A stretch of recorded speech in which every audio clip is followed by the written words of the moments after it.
안녕하세요. 다산에듀 원장 이재현입니다. 이번 시간에는 전력공학 6장의 내용 중 중성점 접지 방식에 대해서 알아보겠습니다. 그러면 회로를 먼저 그려보게 되면 Y결선 이렇게 되어 있고 송전선로가 이 Y결선 중에 이 선들이 모여있는 요 점을 우리는 중성점이다 라고 얘기를 합니다. 그때 이 중성점 접지, 여기는 대지가 되겠죠, 대지.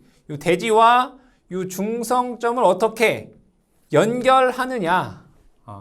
그쵸? 이것을 우리는 중성점 접지다 이거예요.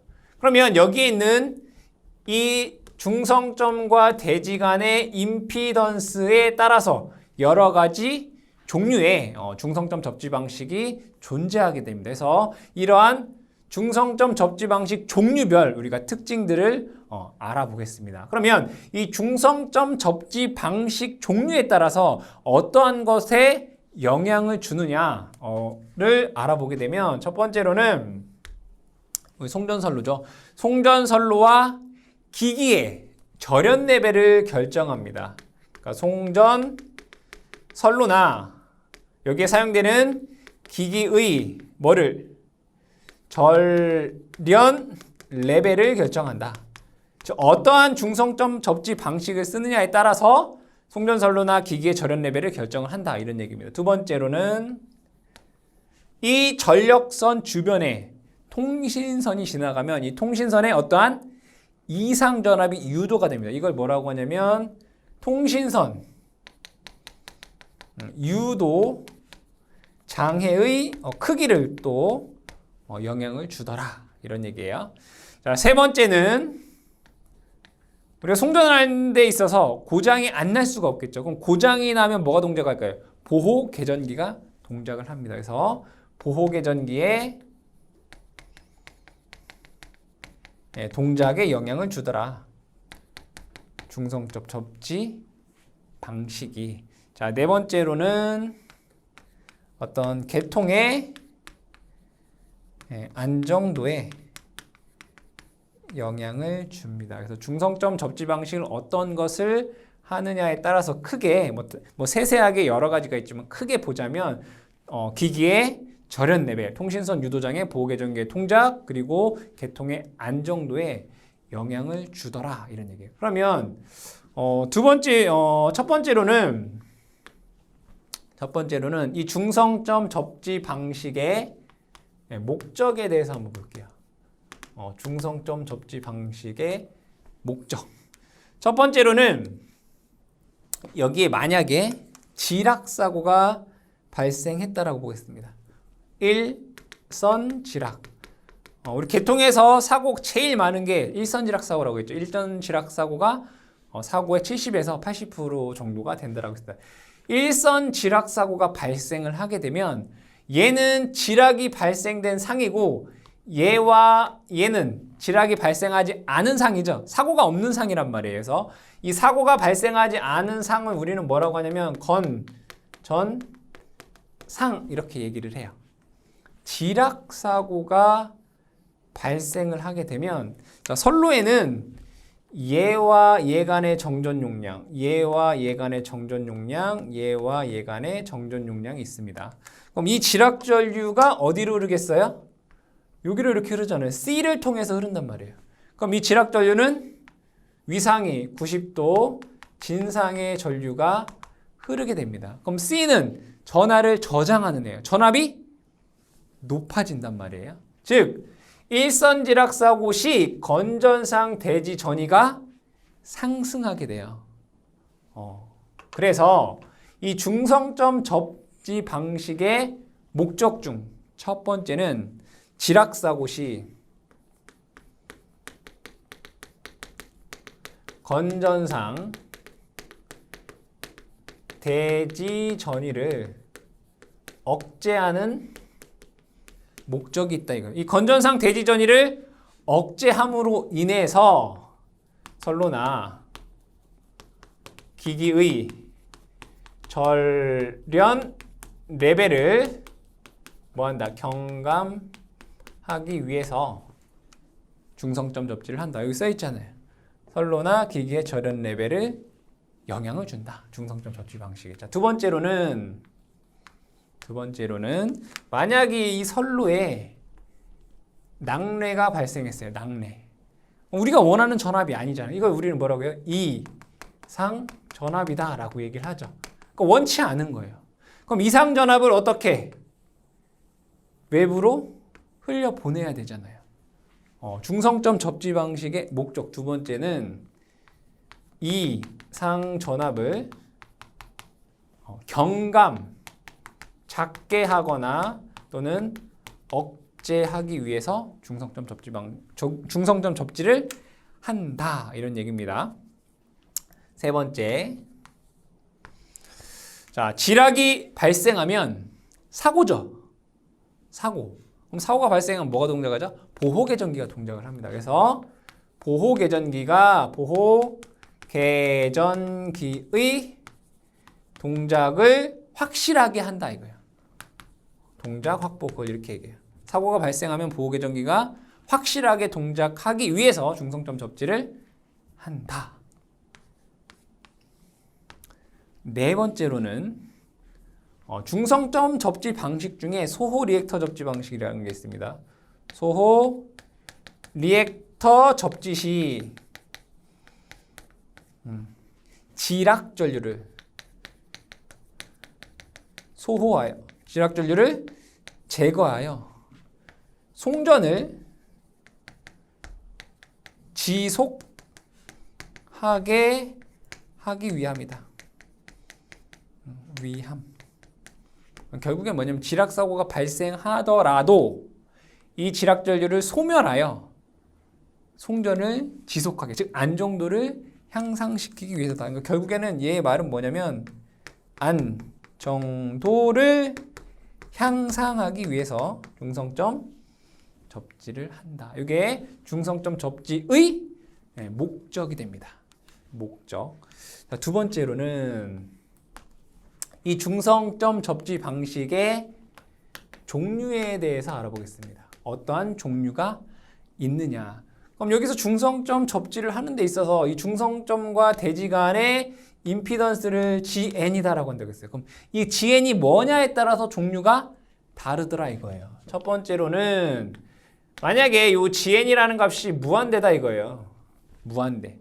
무한대라는 건 뭐예요? 연결이 서로 안 된 걸 무한대라고 하죠. 이것을 우리는 비접지 방식이다 라고 얘기를 합니다.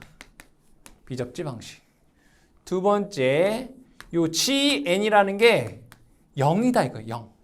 완벽하게 대지와 중성점의 전이가 같은 이것을 우리는 직접 접지 방식이다 라고 얘기를 하고요.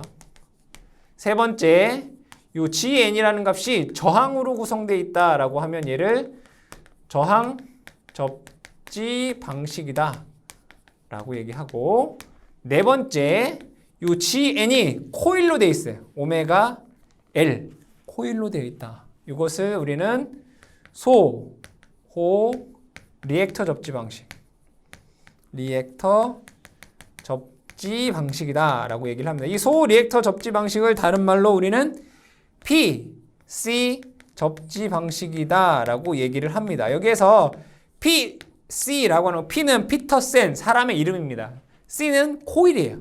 피터센 코일 접지 방식이라는 얘기예요. 그래서 소호 리액터 접지 방식을 PC 접지 방식이다. 그러니까 문제에서 여러분들이 PC 접지라고 되어 있으면 아, 소호 리액터 접지 방식이구나 라고 여러분들이 기억을 하시면 되겠습니다. 그럼 종류에서 이러한 네 가지 종류의 접지 방식이 있는데 하나하나씩 어떤 특징에 대해서 우리가 알아보겠습니다. 먼저 비접지 방식이 있네요.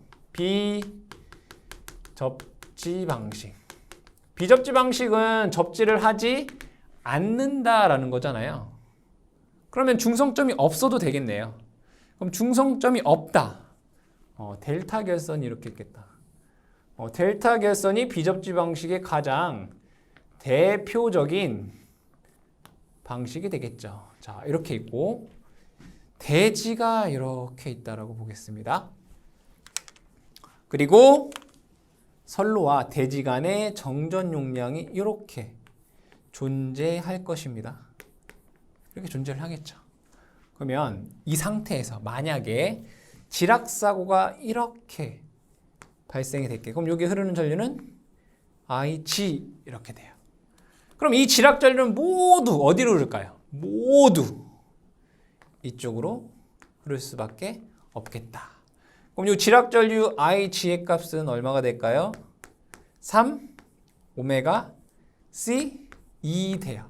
2라고 하는 것은 얘와 선로와 대지 간의 전압을 의미하게 됩니다. 지락 전류는 3 오메가 C2라고 하는 전류가 돼요. 그럼 이 지락 전류는 위상이 어때요? 90도 앞선 위상이 돼요. 그쵸? 그러면 잘 볼게요. 얘는 지락이 됐으니까 요게는 이제 전류가 안 흐를 거고요. 요게 전류가 이렇게 흐를 거란 말이에요. 근데 C에 흐르는 전류는 뭐를? 전위를 높여주잖아요. C에 흐르는 전류. C는 뭐예요? 전하를 저장하는 애란 말이에요. 전압이 높아진단 말이에요. 그러면 요 점의 전위가 높아지고 요 점의 전위도 높아져요. 그 얘기는 요 지락 전류가 크면 클수록 여기의 전압은 높아지겠네. 그러면 얘가 높아지면 안 되잖아요. 건전상 대지 전위가 높아지면 안 된단 말이에요. 높아지지 않으려면 어떻게 돼요? C 값이 작거나 아니면 대지 전압이 작아야지만 지락 전류가 작을 수 있겠죠. 그래서 이 비접지 방식이라고 하는 것은 단거리 또는 낮은 전압에 사용이 된다. 단거리나 낮은 전압. 이 낮은 전압이다라고 하는 것은 보통 33kV 이하를 의미하게 됩니다. 비접지 방식 같은 경우에는 지락 전류가 크면 건전상 대지 전위가 높아지기 때문에 C 값과 이 대지 전위가 낮은 계통에서 사용할 수 있다. 이런 얘기가 됩니다. 그럼 여기에서 이 비접지 방식의 어떤 특징을 하나씩 알아보겠습니다. 이 비접지 방식의 장점부터 한번 볼게요. 장점 첫 번째 분명히 얘는 단거리 낮은 전압에 사용한다고 했어요. 그러면 지락 전류를 작게 할 수 있다고 했잖아요. 그죠? 그럼 지락 전류가 작은데 우리 지락 전류는 교류는 전류가 어떻게 돼요? 이렇게 되죠. 그럼 얘는 항상 전류가 IG equal 0인 점을 지나게 돼요. 근데 비접지 같은 경우 단거리 낮은 전압에 사용이 되기 때문에 사실은 이게 작을 수 있어요. 그래서 지락 전류가 전류 IG equal 0에서 얘가 자연 소멸될 수 있어요. 자연적으로 소멸될 수도 있다 이런 얘기예요. 그러면 지락 전류가 자연히 소멸됐다는 얘기는 뭐예요? 지락 사고, 고장이 사라진 거죠. 고장이 사라졌기 때문에 송전을 계속할 수 있다. 그냥 자동적으로 사라질 수 있다 이거예요. 자, 두 번째. 이 비접지 방식의 대표적인 게 뭐라고요? 델타 결선. 그러면 얘가 델타 결선인 것으로 인해서 장점이 있겠죠. 첫 번째는 한 대 고장 시 V 결선으로 삼상 전력 공급 가능. 그죠? 다 한 거잖아요. 그리고 3고조파 전류가 델타 결선내를 순환해요. 그죠? 그러면 3고조파 전류는 여기 선로에 나타나지 않아요. 즉 3고조파 전류가 델타 결선내를 순환함으로 3고조파 전류가 선로에 나타나지 않는다. 는 장점이 있겠다. 이게 델타 결선의 장점이 됩니다. 그러면 단점도 있겠다, 그죠? 그럼 단점은 무엇이 있느냐? 첫 번째, 모든 지락전류가 다 어디로 흘러요?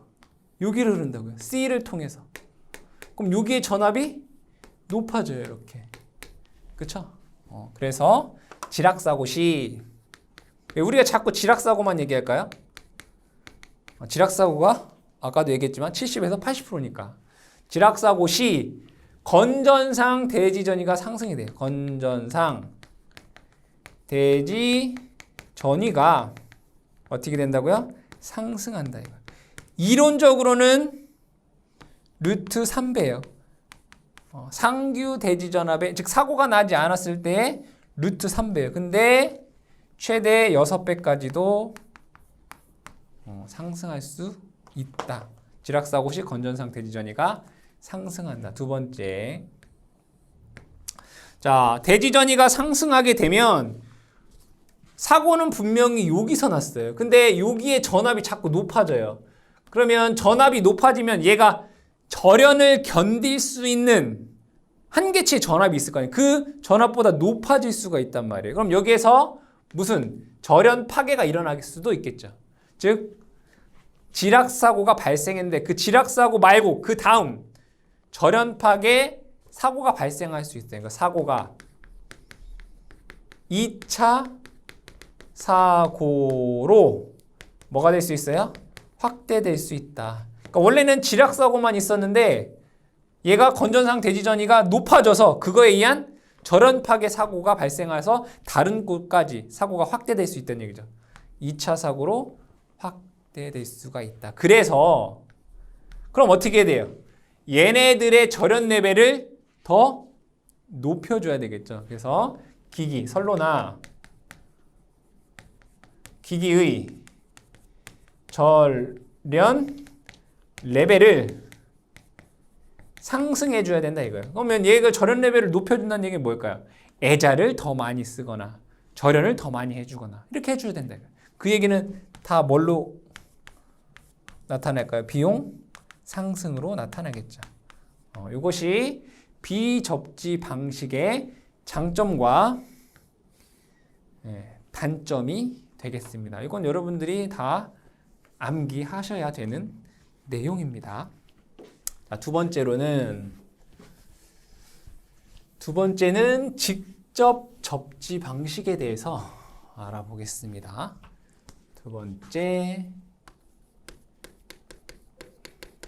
직접 접지 방식. 직접 접지 방식. 회로를 또 그려보겠습니다. Y결선.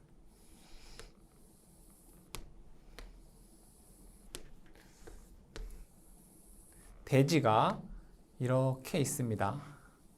이 직접 접지 방식은 이 중성점과 대지를 이렇게 접지하게 되는데 이 임피던스가 아까 얼마였어요? 거의 0이었다고요. 거의 0. 자, 그랬을 때 분명히 여기서도 선로와 대지 간에는 정전 용량이 이렇게 있습니다. 이렇게 있겠죠.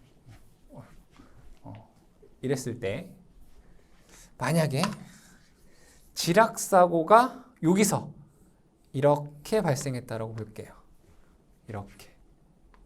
그런데 얘가 없었을 때는 이 중성점 접지가 없다라고 하면 비접지다라고 하면 모든 전류는 이 지락 전류가 어디로 흘러요? 이쪽으로 흐르겠죠. 그런데 여기를 접지를 하게 되면 얘는 저항이 거의 0이란 말이에요. 그러면 이 지락 전류가 이렇게 흐른단 말이에요. 그럼 둘 중 비교해 보면 어디가 더 많이 흐를까요? 이쪽에는 지락 전류가 많이 흐르게 되고 여기는 지락 전류가 아예 안 흐르는 건 아니잖아요. 왜? 얘가 아이디얼하게 0은 아니니까 조금, 아주 조금 흘러요. 그러면 큰 지락 전류는 요 중성점 접지로 흐르게 되고 아주 조금은 이쪽으로 흐른다 이런 얘기잖아요. 그렇죠? 그러면 여기에서 어쨌든 아예 안 흐르는 게 아니라 조금 흘러요. 그럼 여기는 지락이 된 상이고 여기는 지락되지 않은 건전상이란 말이에요. 건전상. 그럼 여기에 건전상 대지 전이가 조금 올라가겠다. 그죠? 우리 비접지에서는 건전상 대지 전이가 많이 상승하잖아요. 근데 직접 접지는 조금 흔들어요. 조금. 그래서 자, 직접 접지 방식의 장점부터 한번 알아보겠습니다. 장점 첫 번째 여기로 많이 흐르고 여긴 조금 흐르니까 요 건전상 대지전이가 조금 상승하겠죠. 그죠? 건전상 지락사고시라고 써야 되겠죠. 지락사고시 건전상 대지전이 상승이 작다라고 쓸 수 있다고요. 아이디얼하게 얘가 0이라면 여기에 건전상 대지전이 상승은 없는 거죠. 근데 아이디얼하지 않기 때문에 대지전이 상승이 있긴 있는데 아주 작다 이거예요. 그러면 여기에서 건전상 대지전이 상승이 적으면 이게 뭐예요? 절연 레벨을 경감할 수 있죠. 선로나 기기의 절연 레벨을 경감할 수 있다. 이런 얘기예요. 결국에는 절연에 관련된 비용을 감소할 수 있겠다는 얘기죠. 비용 감소, 비용 절감. 뭐 애자를 조금 쓰거나 뭐 할 수 있다는 얘기예요. 두 번째. 만약에 여기에 낙뢰가 이렇게 생겼다라고 볼게요. 낙뢰. 이런 낙뢰를 그냥 합쳐서 우리는 뭐라고 할까요? 이상전압. 우리가 원하지 않는 이상전압이 생겼다 이거예요. 그럼 이상전압이 율로도 갈 수도 있고 율로도 갈 수 있는데 얘가 어떻게 해요? 대지로 흐를 수 있는 어떤 통로가 만들어졌잖아요. 그렇죠? 그러면 중성점 직접 접지를 하게 되면 이상전압이 바로 소멸할 수 있어요. 그래서 이상전압이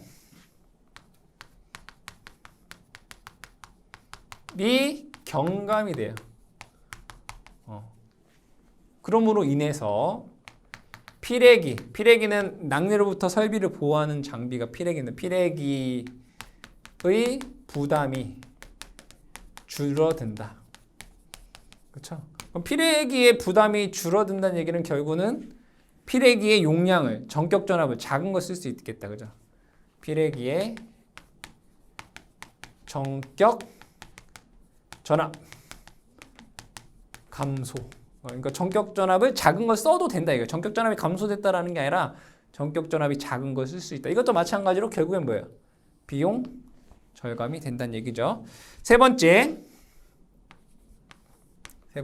이상적인 경우 대지의 전위는 0. 그럼 중성점의 전위도 0이죠. 그럼 여기의 전위는 항상 0이고 여기는 높아봤자 2잖아요. 2.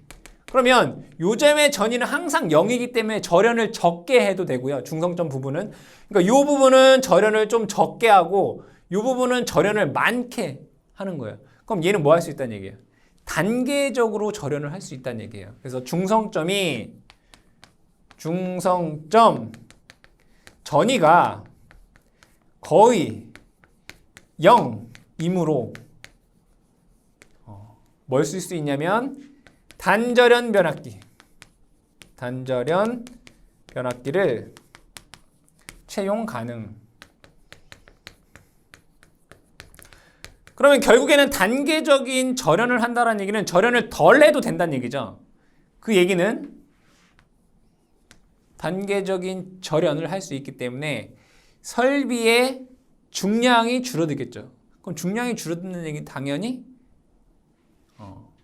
비용이 줄어든다라고 할 수 있단 말이에요. 설비의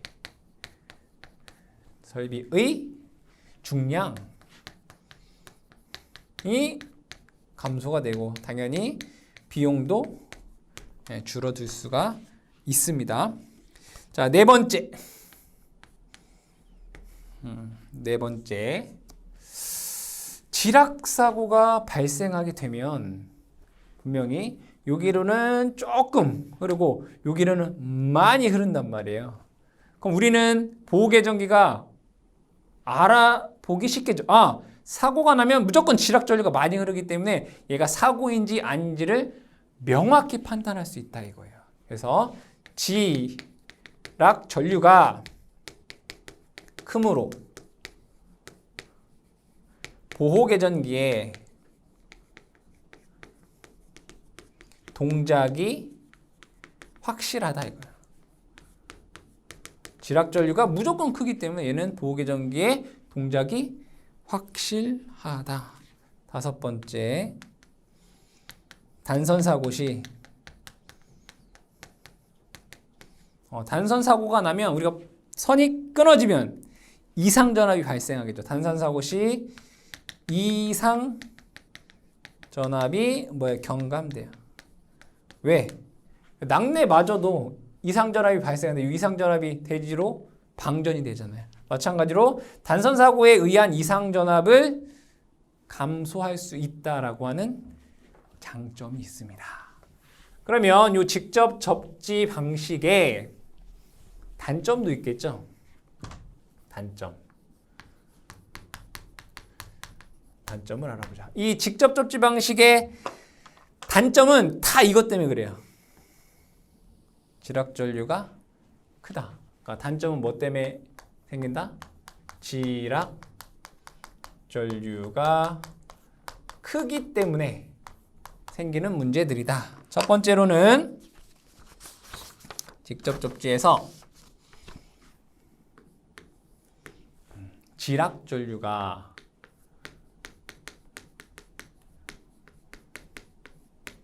요거부터 볼게요. 자, 여기는 전류가 제가 안 흐른다라고 볼게요. 그럼 지락전류는 다 이쪽으로 흐른다라고 보겠습니다. 그럼 여기에는 임피던스가 G라는 게 있어요. G. 그럼 얘 지락전류 IG는 이렇게 쓸 수 있어요. 임피던스분의 E라고 쓸 수 있잖아요.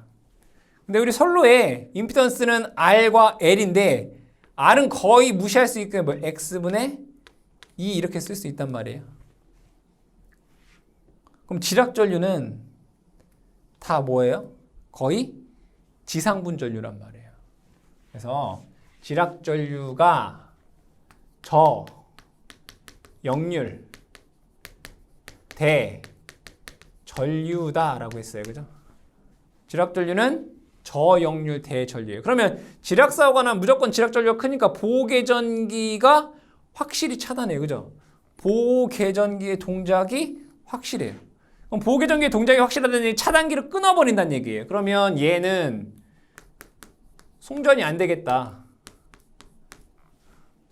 그럼 송전이 안 된다는 얘기는 안정도가 안 좋다는 얘기예요. 그래서 얘는 과도, 그러니까 어떤 사고가 발생했을 시 과도 안정도가 나쁘다라고 얘기할 수 있습니다.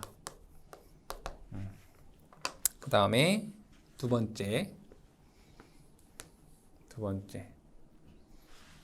지락전류에 의해서 통신선 유도 장애가 크다라고 할 수 있습니다. 보면 지락전류 IG는 얘는 이렇게 쓸 수 있어요. 3I0라고 쓸 수 있어요. 나중에 지락전류 IG가 3I0라고 하는 것은 우리가 대칭에 대해서 배웠죠. IG는 3I0, 영상분의 3배란 말이에요. 우리 일선지락 할 때 했습니다. 근데 통신선 유도 전압 EM이라고 하는 게 크기가 오메가 M L 3I0예요. 이렇게. 그러면 지락전류가 크기 때문에 통신선 유도 전압이 크다. 통신선 유도 장애가 크다라고 할 수 있습니다. 자, 세 번째. 지락전류가 크므로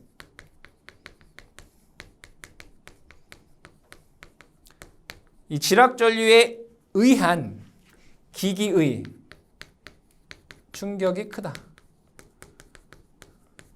기계적 큰 충격이 크다 이거예요. 큰 전류를 자꾸 맞으면 어떻게 돼요? 설비의 수명이 줄어들겠죠. 네 번째, 차단기 동작이 빈번하다. 그렇죠? 지락이 발생하면 계속 차단할 거예요. 차단기 동작 횟수가 많아지면 차단기 수명이 줄어들겠죠. 차단기 동작이 빈번하다라고 하는 이러한 단점들이 있겠다. 장점과 단점들을 여러분들이 잘 암기를 해주시고요. 그럼 이 직접 접지 방식의 가장 대표적인 게 뭐냐라고 했을 때 유효 접지 방식이에요. 그러면 다시 한번 이 그림에서 설명을 해보면 이 지락전류가 이쪽으로도 흐르고 이쪽으로도 흐른다라고 했어요. 그러면 이쪽으로 흐르는 전류가 많으면 건전상 대지전압이 이렇게 높아지잖아요. 이쪽으로 흐르는 전류가 많으면. 그렇죠? 근데 이쪽으로 흐르는 전류가 많으면 건전상 대지전압은 낮아지는데 또 지락전류가 커버리게 돼요. 그렇죠? 지락전류가 커버리게 돼요. 그럼 지락전류에 의한 단점들이 있겠죠. 그렇죠? 그럼 여기에 있는 임피던스를 조절하면 이 지락전류를 조절할 수 있다는 얘기잖아요. 그렇죠? 그 얘기는 여기에 있는 건전상 대지 전위도 조절할 수 있다는 얘기예요. 그러니까 얘를 조절을 해서 여기 있는 거 조절을 해서 이 건전상 대지 전위를 조절할 수 있다 이거예요. 그랬을 때 유효 접지 방식이라고 하는 것들. 그리고 지락전류를 제한하기도 해야 되고요. 또 지락전류를 또 너무 작게 하지 않았기도 해요. 그러니까 지락전류가 너무 크지도 않고 너무 작지도 않아야 돼요. 그래서 이 유효 접지라고 하는 것은 지락사고 시 건전상 대지전위가 사고가 나지 않았을 때의 그러니까 상규 대지전위의 1.3배를 넘지 않도록 접지 저항을 조정, 접지 공사한 방법을 우리는 유효 접지 방식이다라고 얘기를 합니다. 이 유효 접지 방식은 직접 접지 방식의 하나다 이거예요. 그때 지락사고가 발생했을 때 건전상 대지전위가 상규 대지전압의 1.3배를 넘지 않도록 접지 저항값을 조절하여 접지 공사를 한 방식이다라는 거 여러분들 이거 기억을 해주시고 이 내용은 필기뿐 아니라 실기에서 여러분들 직접 이런 것을 주관식으로 쓸 수 있어야 됩니다. 중요한 내용이다라는 거겠죠. 잘 기억을 해주시기 바랍니다. 자, 세 번째로는 저항 접지 방식입니다. 세 번째 저항 접지 방식. 저항 접지 방식. 회로를 그려보면 똑같이 Y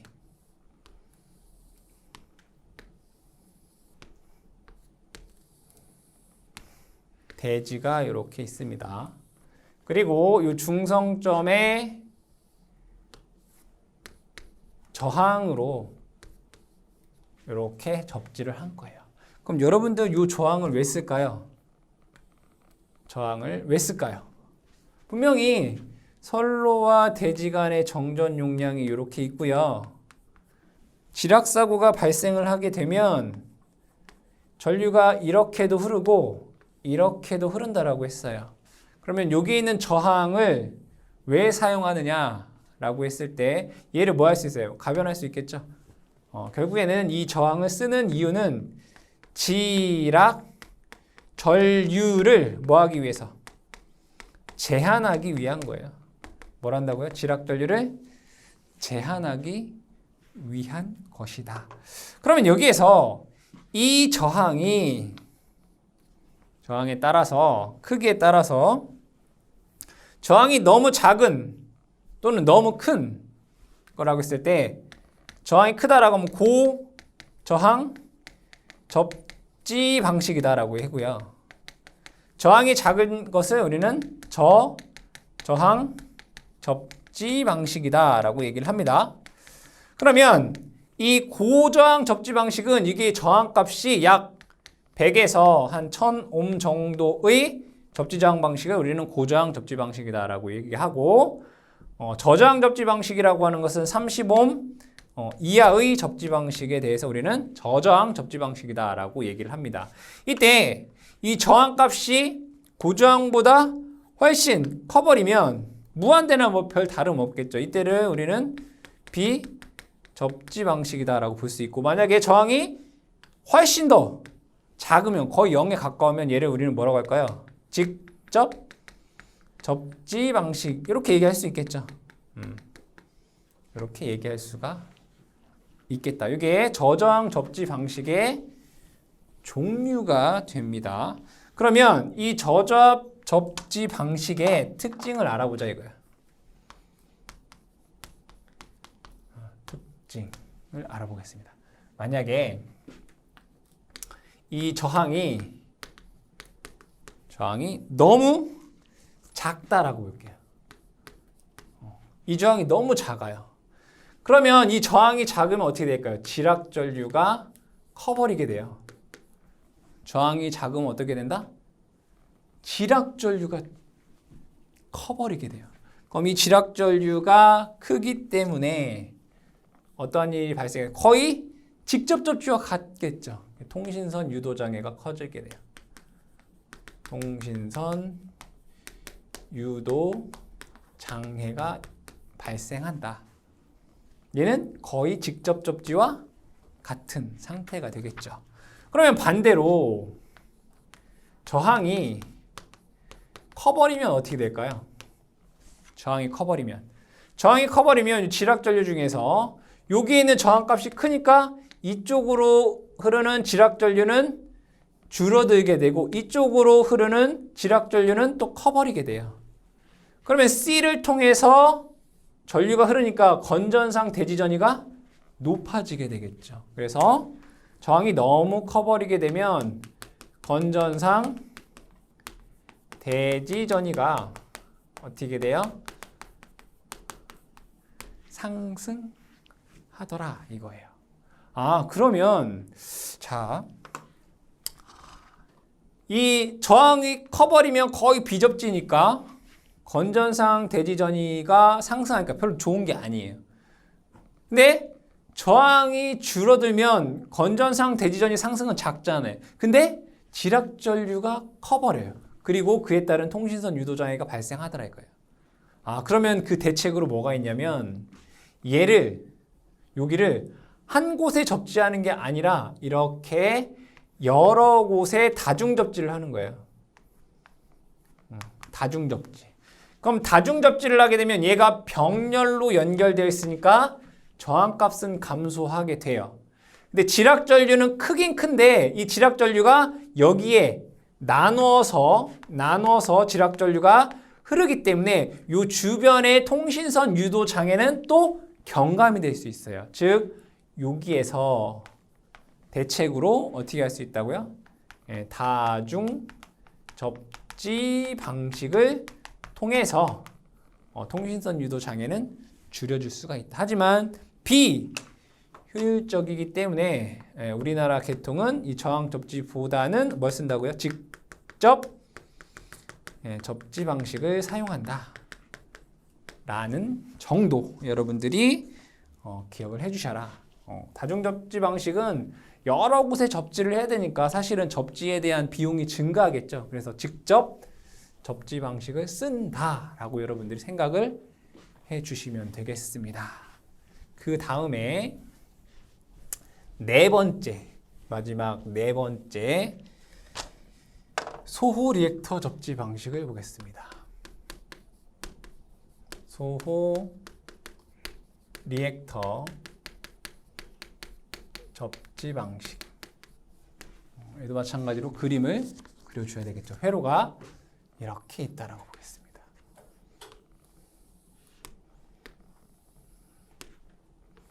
자, 여기가 선로가 있고요. 대지가 이렇게 있다라고 보겠습니다. 이 중성점에 이렇게 접지를 했다. 그럼 선로와 대지 간의 정전 용량이 이렇게 존재를 할 것입니다. 얘도 마찬가지로 이렇게 존재를 한다. 근데 소호 리액터 접지는 여기에 코일을 쓰는 거예요. 코일을 뭐라고 쓸까요? 오메가 L 이렇게 쓴 거다 이거야. 그럼 이 소호 리액터 접지라고 하는 것은 무엇을 이용한 거냐면 병렬 공진을 이용한 거예요. 자, 병렬 공진. 자, 이때 여기에서 일선지락 사고가 발생했다라고 보겠습니다. 여기에서 일선지락 사고가 발생을 했습니다. 그러면 이쪽으로 흐르는 전류도 있을 것이고요. 이쪽으로 흐르는 전류도 있을 겁니다. 그러면 여기에 흐르는 전류는 수식으로 쓰면 어떻게 될까요? 수식으로 쓰면 J 오메가 L 분의 2가 되겠죠. 이쪽으로 흐르는 전류. 그럼 이쪽으로 흐르는 전류는 뭐가 될까요? J 3 오메가 C 2 이렇게 돼요. 맞나요? 여기 흐르는 전류는 J 오메가 L 2 XL 분의 V잖아요. J 오메가 C 2 이게 하나 둘 세 개니까 3이 아니라 여기는 안으로 벡터적으로 하면 얘가 3 오메가 C2가 돼요. 어쨌든 여기에 흐르는 전류는 3 오메가 C2예요. J. 그럼 지락 전류는 여기에 흐르는 게 지락 전류잖아요. 그럼 이 지락 전류 IG는 얘랑 얘를 더한 거예요. 그러면 여기에서 지락 전류 IG는 J2로 한번 묶어볼게요. J2로 묶어보면 3 오메가 C 마이너스 오메가 L분의 1 이렇게 돼요. 그럼 얘가 여기에서 3 오메가 C 이퀄 오메가 L분의 1이라면 이 지락 전류는 0이 되는 거잖아요. 이게 뭐예요? 바로 병렬 공진이란 말이에요. 즉 소호 리액터 접지 방식이라고 하는 것은 이 소호 리액터와 삼상 대지 정전 용량의 병렬 공진을 이용해서 이 지락 전류를 거의 0에 가깝게 만드는 것을 소호 리액터 접지 방식이다라고 볼 수 있습니다. 그러면 여기에서 이 소호 리액터의 코일의 값은 얼마이냐라고 했을 때 얘랑 같으면 되잖아요. 그래서 첫 번째 소호 리액터 용량 볼까요? 오메가 L은 3 오메가 C분의 1 이렇게 돼요. 그런데 여기에는 뭐가 있어요? XT 변압기에 리액턴스가 있다고요. 근데 얘를 기준으로 했을 때 얘네들이 다 이렇게 보면 얘가 어떻게 돼 있어요? 병렬 연결되어 있는 거죠. 그러면 얘는 변압기의 리액턴스 XT를 고려하지 않았을 때는 이렇게 돼요. 그럼 변압기의 용량을 고려한다면 이렇게 되겠네요. 오메가 L 플러스 똑같은 게 병렬 연결되면 어떻게 3분의 1이 되는 거죠. 3분의 XT 이퀄 3 오메가 C분의 1 이렇게 돼야 돼요.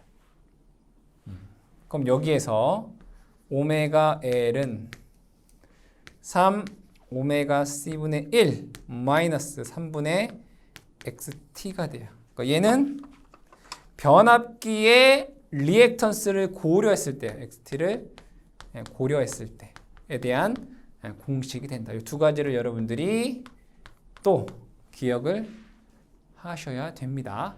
자, 그리고 이 소리액터의 용량을 소리액터의 이제 크기라고 볼게요. 용량이라고 하기엔 좀 그렇고 크기. XL의 크기예요. 두 번째는 소리액터 용량. 다른 거예요. 이 소리액터의 용량은 뭐랑 같아야 되냐면 삼상 대지 충전 용량이랑 같아요. 대지 삼상 충전 용량. 요거 용량이랑 같아야 된다고. 여러분들 이거 QC가 얼마예요? Q는 2 파이 F CV 제곱이랑 같아야 돼요. 그러니까 소리액터의 용량 WR은 Q랑 같아야 된다고. 그게 뭐예요? 2 파이 F CV 제곱이 되겠죠. 이걸 여러분들이 기억을 하셔야 된다. 요거랑 그 다음에 요거를 기억을 하셔야 된다. 세 번째 합조도를 볼게요.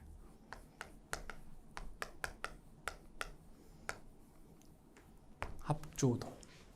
자, 합조도는 소호 리액터라고 하는 걸 뭘 이용했다라고 했죠? 오메가 L이라는 애랑 3 오메가 C분의 1의 뭐예요? 병렬 공진을 이용했단 말이에요. 그러니까 합조도라고 하는 것은 이 병렬 공진에서 벗어난 정도를 뜻해요. 벗어난 정도. 왜 벗어나느냐를 볼게요. 여기서 보시면 얘는 대지 정전 용량이에요.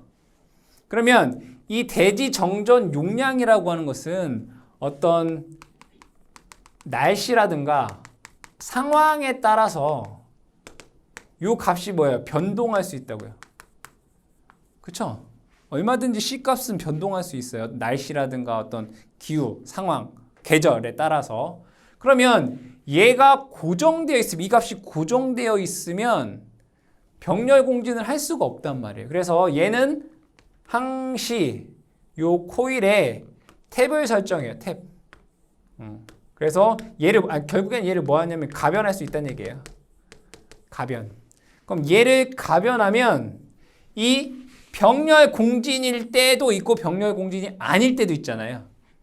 그래서 여기서 합조도라고 하는 것은 얘네들이 병렬 공진일 때에서 벗어난 정도를 우리가 합조도다라고 얘기를 합니다.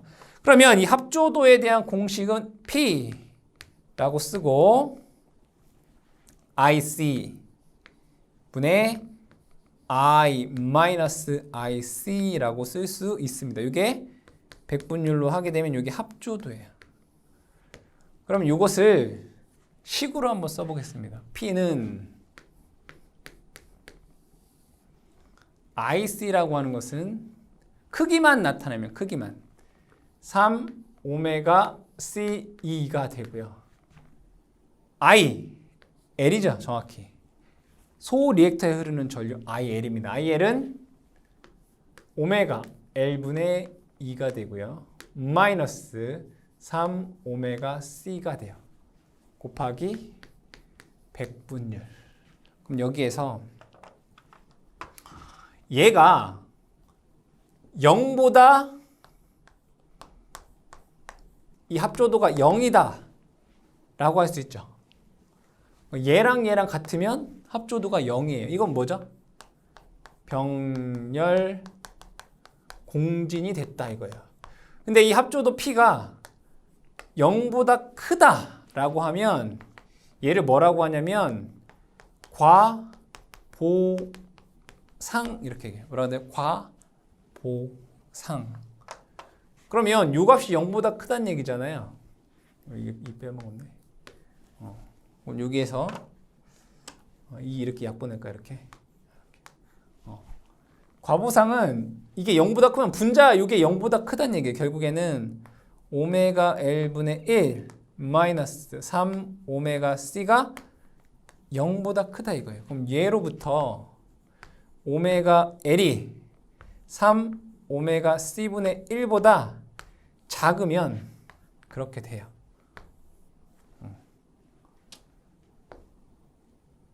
넘어가면 오메가 L이 3 오메가 C보다 1 보면 과보상이다. 그러면 반대로 P가 0보다 작다라고 하면 얘를 뭐라고 할까요?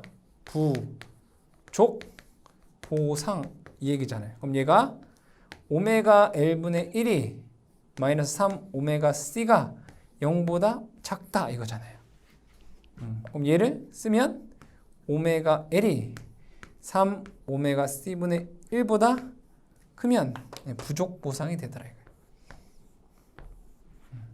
그래서 여러분들이 합조도가 과보상일 때 식이 어떻게 되고 부족보상일 때 어떻게 되는지를 잘 암기를 하셔야 된다 이런 얘기입니다. 자, 그 다음에 이 소호 리액터의 특징에 대해서 알아보겠습니다. 이 소호 리액터에서 이제 공식도 여러분들이 잘 기억을 해주셔야 되고 특징도 알아야 돼요. 소호 리액터 접지 방식의 특징.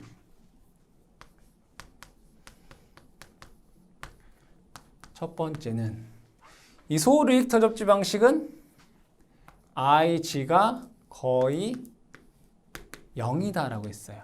그러니까 어떠한 접지 방식보다 지락전류가 작아요.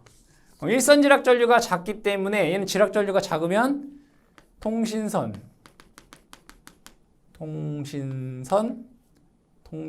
유도 장애가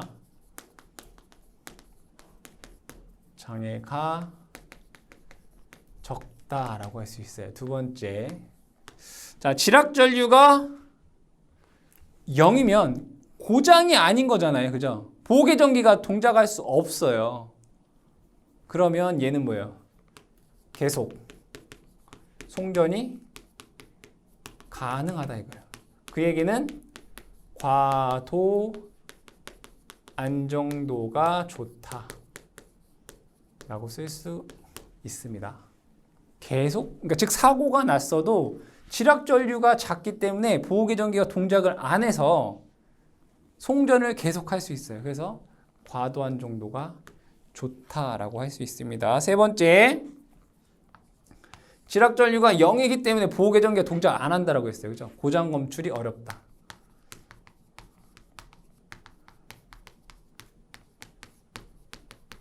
보호계전기가 잘 동작하지 않는다. 보호계전기의 동작이 불확실하다 이렇게 쓸 수 있겠다. 그죠? 보호계전기 동작이 불확실하다. 네 번째, 단선 사고 시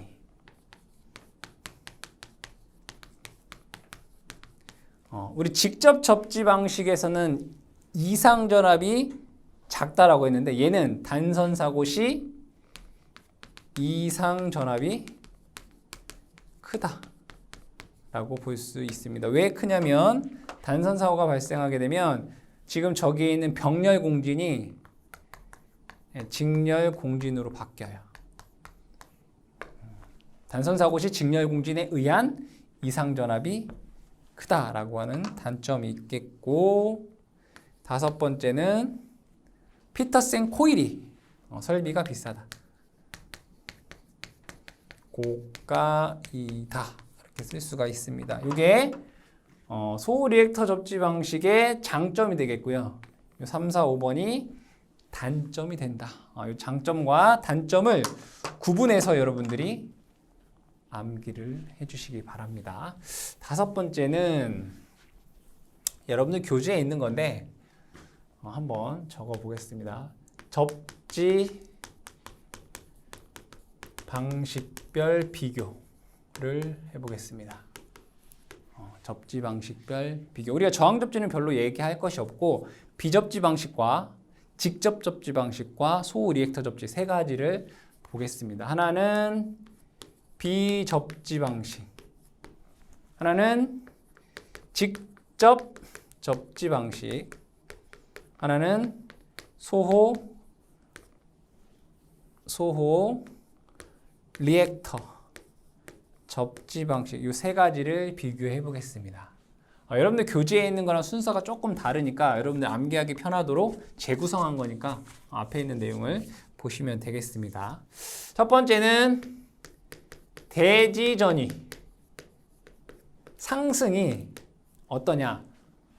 비접지는 대지전이 상승, 그러니까 사고 시 대지전이 상승이, 비접지는 이 세 개 중에 얘가 최대예요. 얘가 최소 이렇게 돼요. 자, 그 다음에는 고장 확대, 고장 뭐 확산 이렇게 써볼까요? 2차 사고가 발생할 수 있는 그 비율. 얘는 대지전이 상승이 높기 때문에 2차 사고로 일어날 수 있는 확률이 높죠. 그래서 얘도 최대. 그럼 얘는 최소가 되겠죠. 세 번째로는 절연 레벨 경감. 절연 레벨 경감 측면에서 보면 얘는 대지전압이 높으니까 얘는 절연 레벨을 높게 해야 돼요. 뭐라고 써야 돼요? 절연 레벨이 경감이 안 되죠. 얘는 절연 레벨 경감이 가능 이렇게 하겠죠. 그러니까 즉 요 앞에 세 개는 뭐냐면 건전상 대지전이 상승과 관련된 거예요. 건전상 대지전이 상승이 얘는 높아요. 그렇기 때문에 사고가 2차로 확대될 확률이 높아요. 그래서 절연 레벨을 많이 해야 돼요. 그러니까 절연 레벨을 경감할 수 없단 말이에요. 직접 접지는 대지전이 상승이 적어요. 고장 확대 안 되겠죠. 절연 레벨 경감이 가능하다 이거예요.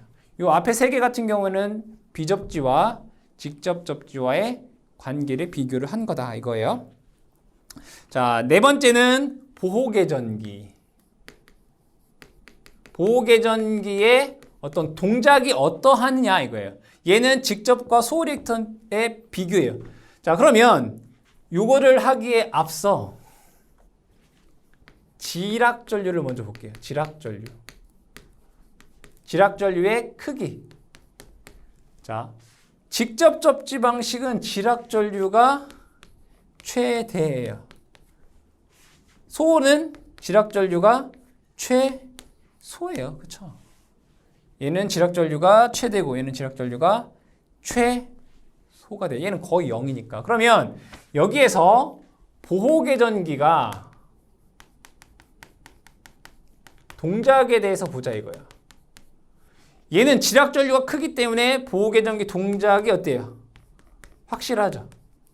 얘는 불확실해요.